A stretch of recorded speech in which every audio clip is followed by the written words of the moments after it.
दाबलानी त्या लोकांनी आपली योजना चालते तर त्यांनी चालते. हे दुर्दैव आहे.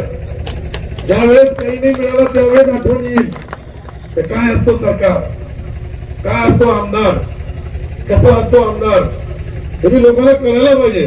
आपले लोक आले सकाळी नहीं सर ये अपना है, ये ऑपरेशन ने मुझे बहुत परेशान करके जाया, अभी गर्दी सब खत्म हो गई और 1,38,000 ये आखिरी के वोट है, ये लास्ट.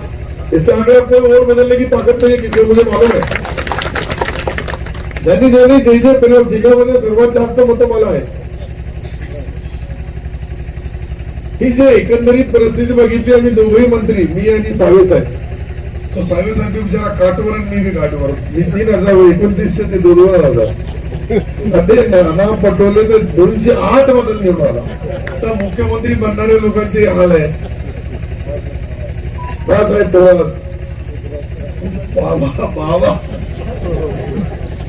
म्हणजे राजकारणामध्ये काही राजकारण जे चालू आहे तो भविष्यामध्ये घातक राहील.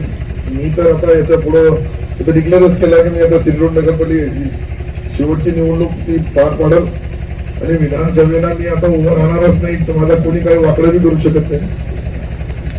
मी डिक्लेअर केलं ते. माझ्या मुलांना सांगितलं तुला लढायचं असेल तर तू लढ बाबा. आपल्याला लोकांना विकास नाही पाहिजे, लोकांना काहीच नाही पाहिजे, लोकांना फक्त जातीवाद पाहिजे. तर जातीवादामध्ये हे इतका मोठा भुगी आहे तर तो माणसाला माणुसकीही सोडून द्यावं लागला. मी आज डिक्लेअर केलं होतं की मी सिल्लोडची विधानसभा पुढे लढणार नाही. मला जी काम करण्याची संधी दिली त्याबद्दल मतदाराचे मनापासून आभार. माझ्या मुलालाही सांगितलं तुला लढायचं असेल तू लढ बाबा, नाही तर जय हिंद जय महाराष्ट्र. कोण करेल? 18 तास काम करायचं, सालदार रोजगार महिलार सारखं. आणि त्याची गिनती लास्ट मध्ये 4 दिवसामध्ये जातावर होती धर्मावरून. आणि पण 10-5 रुपये ज्यांना मत दिले त्यांच्याकडून मी आणायला पाहिजे ना. ते नाही येता येणार. ते 10 रुपये आणणार नाही, 10 लाखाचा निधी आणणार नाही. लोक मरतात तर त्याला कफन बी देत नाही.